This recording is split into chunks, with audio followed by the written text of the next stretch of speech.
All right, let's do this example. Here we have v and we have w. We want to evaluate the length of v minus 2w. So let's go back to what we did last video. We have a property here that if I have k times v, I can pull the k out. Notice that I don't have anything about sums of vectors or difference of vectors. And so here, I'm not allowed to just split this. So I will have to compute v minus 2w, get its component, and then find the length of that vector. So v minus 2w is 125 minus 6, 10, minus 4. So I've already multiplied w by 2. I'll bring the minus 1. So 1 minus 6, that's 7. I have 2 minus 10, that's minus 8.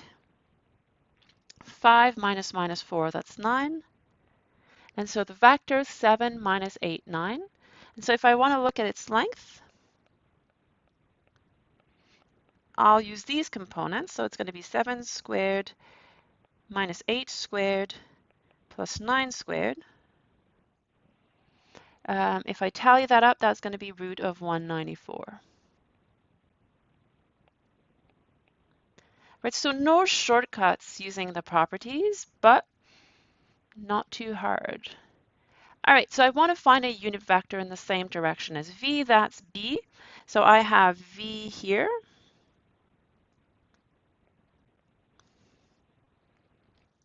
The length of v I'll need to compute, so let's compute it first.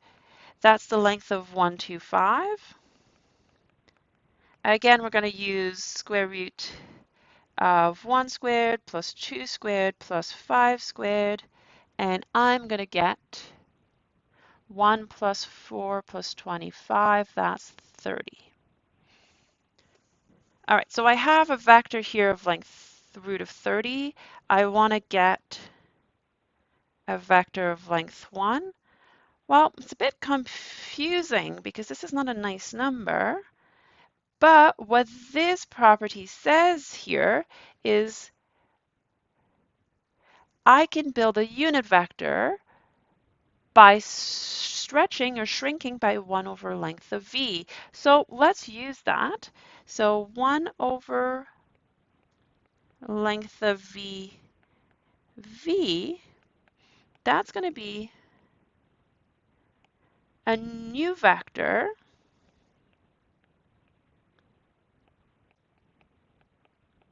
I can leave it like that, or I can bring the 1 over root 30 inside as you wish. I don't mind having a root in the denominator, so I'll leave it. You can always rationalize that if you want. So this is v. The new one will be right here.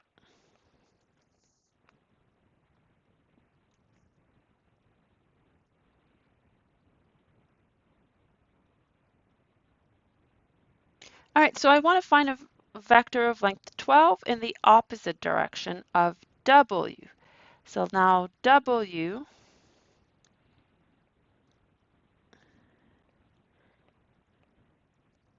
is a vector minus 3, 5, minus 2. Let's find its length again. I want something of length 12. So it'd be super nice if this had length 12, but probably will not.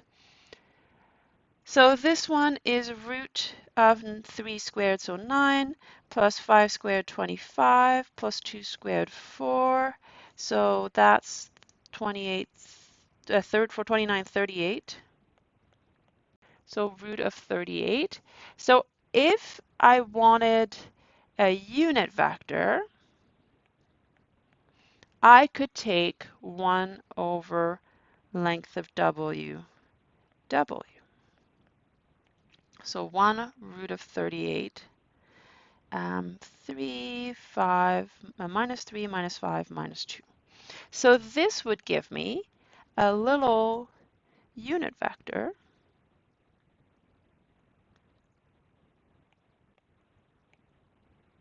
in the same direction as w. Right, so this is unit, this is length 1. You can do that with any vector. I haven't used numbers that work especially well here just to show you. It's root of 38 is root of 38. All right, now I want something of length 12. So if I stretched it, so let's call this x1. If I took 12 times u, this would be a vector of length 12. Same direction as w.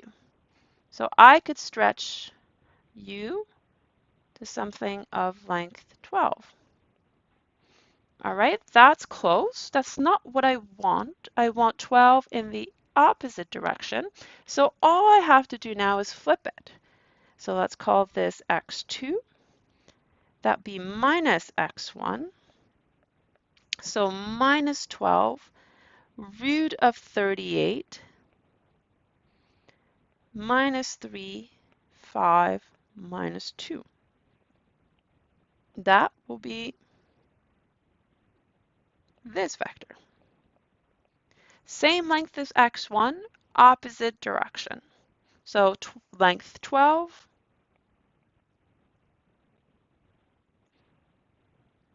direction opposite of w.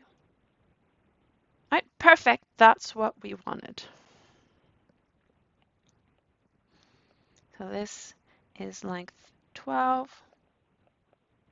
direction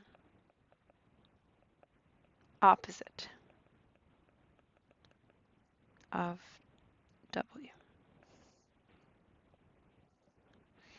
Right, so the idea is always the same. We know how to build vectors of length 1. That's going to be super useful. And then once we have vectors of length 1, we can stretch them and flip them as we wish. All right, so let's write this in our second takeaway. I'm going to say that if I take any non-zero vector v and any positive real number, if I just multiply k and v, remember positive, that's important. Since k is positive, our theorem over here says that the length is just k times v. So this has length k times the length of v, so it's k times as long as v.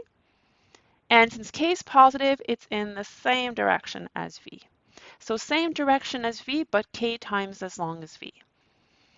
Now, if I want a specific length, the length is not relative to v, it's just length k. Now, that's a different ballpark. What we've done over here is you start with v, and you want to multiply it by a constant.